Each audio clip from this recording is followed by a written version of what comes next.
Hi, my author friends. So, you've put a book out. You now have a product. Guess what? That now makes you a business. And today we're going to talk about the business side of being a self published author. So, if that's something you feel you might be interested in, then buckle up and let's get started. The thing you have to remember, and it's sometimes hard to do, especially if you're a new author, is to realize that your book is a product. All the time that you are writing it, world building, plotting, doing all those things, and finishing your book, actually writing that process feels more like an art. It's a creative thing, and it's an extremely wonderful thing to do. A lot of people get very passionate about it. I can raise my hand to that.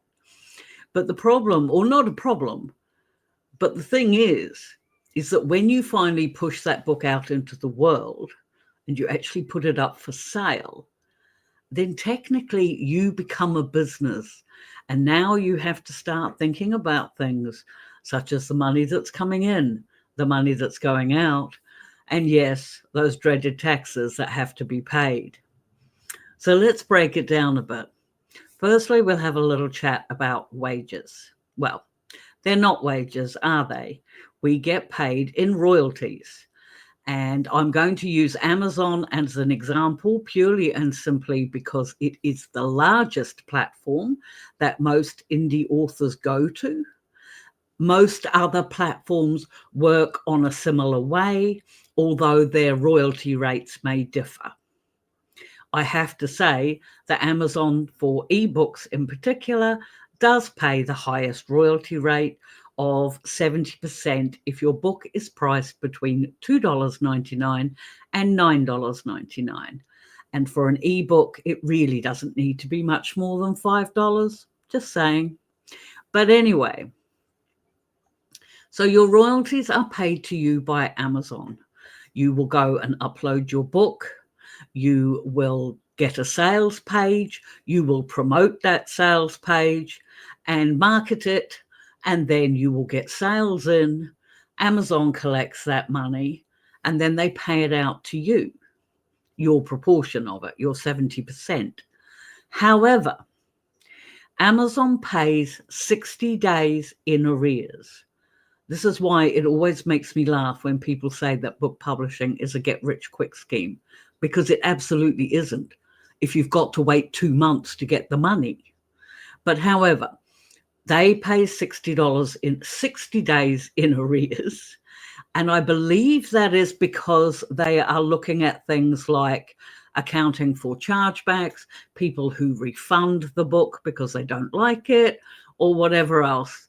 So, but that is their system. There's no getting around it. That's what happens. Now, on the plus side, I find a couple of advantages to having the payments coming in every 60 days. Well, because actually you do get paid every month. It's really just that first 2 months you have to wait from your first book, and then you would be paid monthly thereafter. So I have received pay from Amazon every month for the last, I keep saying 11 and a half, but it's getting a lot closer to 12 years now.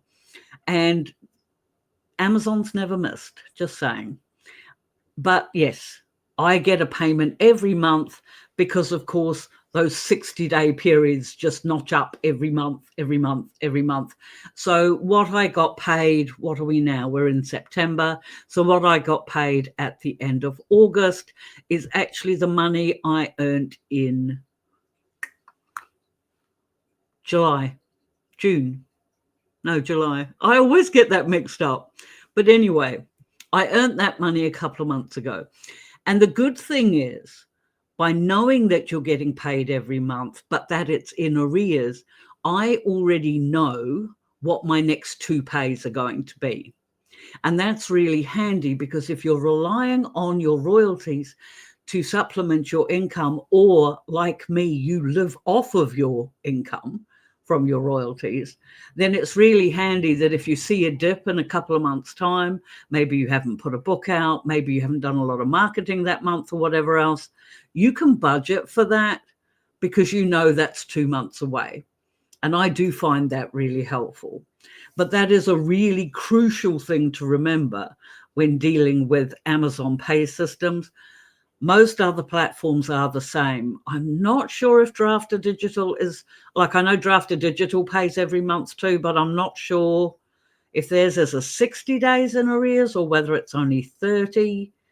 I should have checked before I started the video. But anyway, that's how it works. Now, the other thing that you probably might not have been aware of if you haven't done this before is that Amazon takes out taxes. It's the United States law. They have to. Now, you might think that's weird. I live in New Zealand. Like, why should I be paying taxes in the United States? But the thing is that Amazon is an American company, and I sell my books through there, so they take a tax amount off of my royalty payment every time I get one. Now, I'm quite lucky because as of the point of recording this, the New Zealand and US tax treaty is currently in place. Like other things, we've no idea if that's actually going to stay that way. But at the moment, because of that tax treaty, Amazon only takes 5% taxes off of the money they pay me. If I didn't say that I was eligible for that tax treaty, they would take 30%. So you can see that is quite a difference in the amount of tax paid. What happens is, for myself in New Zealand, is when I pay my taxes here, because of course I have to pay taxes here, because of that treaty, I am allowed to take off the amount I paid in taxes in America off of the amount. It like becomes an expense for me here in New Zealand, and the New Zealand government doesn't double tax me on that amount, which is quite handy. But please note, depending on what country you're in, your rules may vary, and it is really important to check them out. You need to understand where you fit in with taxes, and you need to see how much the Amazon takes from you and how much you may have to pay in advance, with your own country. Do not assume that because Amazon takes out X amount of dollars as a tax, that means you don't have to pay any more taxes, personal taxes for yourself. So please keep that in mind, and please seek advice on this. I am not an accountant. I am not a lawyer. I'm not a tax professional. I have no official, designation in those areas at all. I write romance books, but I've been doing this a long time, and I'm super stressing that you need to find out your legalities and how they apply to you in your particular situation. Now, the other thing that ties in with this, of course, is if you want to get paid by Amazon, and indeed if you want to publish on Amazon, you have to provide your legal ID. Now, some people say, oh, but I write under a pen name and I don't have ID under that name. You're not using your pen name. What you have to do is you have to provide your legal name and address, details, tax number, and all that when you sign up for a KDP account. So you absolutely must give your legal name and everything else for that side of thing. It is only for accounting. Nobody on your sales page is going to know that, Billy Jones is actually Bob Seymour or something like that, and I'm just pulling random names out of a hat. They have no relevance. But there is no way of knowing. Now, for myself, because I never thought my books would sell, I actually sold them under my legal name anyway. So, I am Lisa Oliver, and I have my ID and everything as Lisa Oliver. So, for me, it wasn't so bad. But I can, under my Lisa Oliver account, I can have another couple of pen names, and they would all be published under that same account. using my different pen names. So you absolutely must provide your ID, and you have to upload documents, you have to do a tax interview for the various, different types of taxes that they deal with. And you absolutely have to do that if you want to get a cent out of Amazon at all. And of course, you also have to provide your banking details so that Amazon can pay you, because otherwise they can't pay you. So check it all out. As I say, for most people watching this, it should be fairly straightforward. But if you live in a smaller country, or where your own tax systems or government systems aren't quite as similar to the US, then please seek some professional advice about how to set up your KDP account and how to make sure that Amazon is going to pay you the money that comes in from the sales of your books. So we go on to the next thing, expenses. Put simply, you have to record them somehow. Most organized people use a spreadsheet. I don't like spreadsheets. So what I do with all my expenses, because I do everything online related to my business, it's not like I walk down to the corner shop or something and get printing done or whatever else. Everything I do concerned with my business is all done online. And that makes things really useful, because of course you always get your invoices and your receipts and everything are sent to you via email. Brilliant. That's what you want. I have a separate thing in my Gmail account that says expenses, and all of my emails related to my business expenses get chucked in there. And, realistically, I should probably go through once a month and sort of like start tallying them up and everything else. But no, I am one of those people that put things off. And when I come to file my taxes, I have to spend like a whole day going through a year's worth of expenses just to tally them all up. But you need to record them somehow. You need to keep receipts. You need to keep invoices, just like any other business. Now, that's how I do it. I actually don't recommend it. Seriously, a spreadsheet would save a lot of time and effort in tax season. But what sort of expenses are associated with your business? It's going to depend on what it is you pay for to put your book out. Now, for myself, I have my editors, I have narrators, I have translators, I have my subscriptions to things like Shutterstock, because I use that for my cover photos, my subscription to Photoshop, because I use that to create my covers. Anything that is directly related to how you run your business, how you get your book out, they are all expenses. Now, I don't know what your laws are like in your country, but here in New Zealand, because I work from home, I can also claim a portion of my rent every month because I have a dedicated office space. I can claim a portion of my internet and my power and things like that, because I am using those things that I pay for at home to run my business as well. But again, your details may vary. You need to check with your own tax department. But that is how it applies here in New Zealand. I had another thought then, and now it's gone. Isn't it annoying when that happens? And I've even got like little written notes so I don't lose track. But yeah, keeping a record of expenses is your most important thing.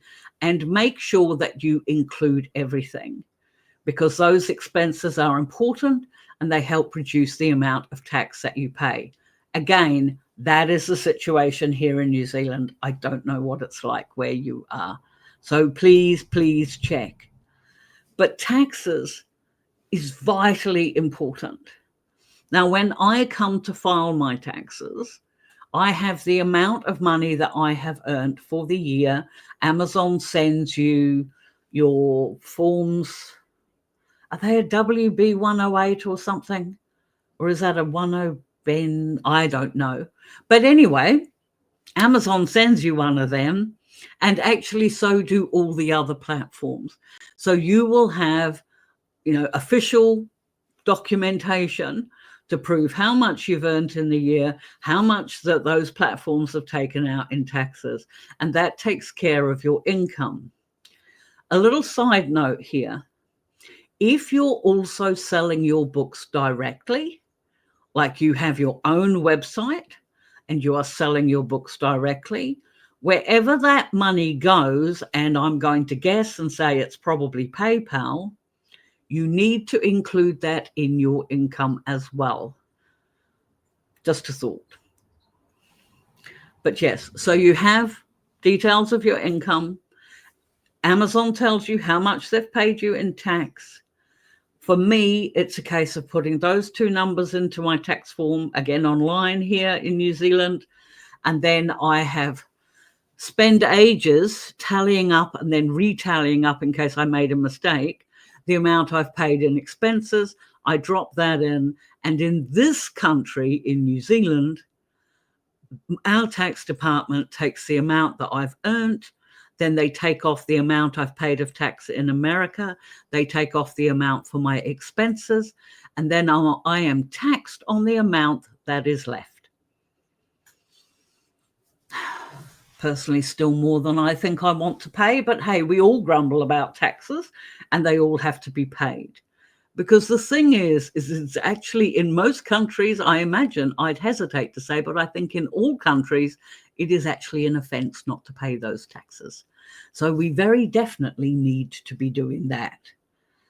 Now, you might be thinking, particularly in your first couple of years as an author, or maybe you've only put the one book out or things like that, that all of this sounds like an awful lot of palaver, just for the sake of putting out a book. But the thing is that is the wonderful thing about being an indie author, that you do become a business owner the moment you put your book out. Whether it's intentional or not, you are now in the business of being an author, which is super cool. Now, do you need to have a registered company as an author? Again, I'm going to say this is country specific and I cannot advise you either way. I have a registered company, Lisa Oliver Books. You notice how fond I am of my name. Lisa Oliver everything is everywhere. But anyway, I have a company called Lisa Oliver Books. But the funny thing is that I set up that company well after I had set up my Amazon platforms and my Draft2Digital platforms and everything, all the other platforms that I use. So all of my income actually comes to me personally, Lisa Oliver. So every year when I go in to do my taxes, Lisa Oliver Books actually hasn't made any money. Nobody pays Lisa Oliver Books. They all pay Lisa Oliver. But I was advised by an accountant that it was handy to have a business name. It simply meant that somebody else couldn't trade as me because I have a registered company with my name on it. Cost me $150 a year. And that's an expense which I can, take off of my earnings. So, yeah, I don't know. It really will. I know. See, I struggle to sort of be too specific about things like this because I know in the United States in particular, there are various state laws, then you have federal laws, and there is, like, honestly, how do you guys get anything done? Because the tax system and the state system and everything else all seems very chaotic to somebody who lives in a small country like New Zealand. But you do need to find out what the situation is. You do need to find out what taxes you're liable for. If you can find, so it could be worth paying for an hour's worth of advice from a tax consultant or an accountant to find out what records you need that apply to your state, what things you need to declare.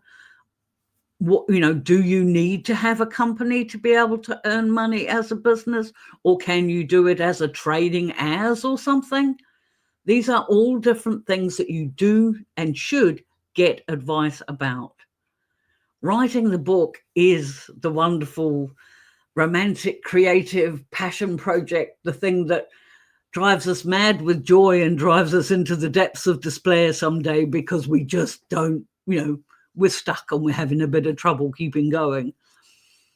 But keep having a legal framework, having your tax framework set up, your banking framework and everything set up from your first book will be increasing, I beg your pardon, incredibly important to you for your, life, your author writing career. I totally mucked that up too, didn't I? Mind you, this video is 20 minutes long, so that is probably why. So I'm going to shut up now. Hopefully I have passed on some important pieces of information. And if I haven't, or you feel I've forgotten something, then please drop that in the comments below. If you have information relevant to where you are in the world, whether it be UK, Canada, United States, or anywhere else, hello, my Australian friends, please drop your relevant information, sorry, I meant generic business information in the comments, because that could be super helpful to somebody else. So yeah, let's sort of pull some information together. And as I say, if you think I've forgotten something, or you have a question about how Amazon royalty payments work, or how, in particular with that, I can't really advise you on taxes and things like that, because as I say, I write romance books and I don't think I've had a character yet who's actually done tax records. Now you're going to have me thinking about it, because maybe I did and I don't know. But anyway, my friends, I won't keep you any longer. I sincerely hope this was helpful for you. And if it was, I do hope you'd consider giving me a like or subscribe. If you liked it, if you didn't like it, it really doesn't matter. If you engage in the comments, then the YouTube thinks that's a good thing. And I do answer every comment. So, yep. I post long-form content on Mondays and Thursdays. And if you want to see any more, I have playlists to do with marketing, with writing, the self-publishing side of things. I think I'm doing another, I do batched content, my videos. So I'm actually doing a video this afternoon on how to upload a book to Amazon again, because it's been a few years since I've done one. And I happen to have a book I need to upload today, so I might as well video that too. So keep an eye out for that one as well. Keep writing, my friends, and I'll see you in the next one. Bye.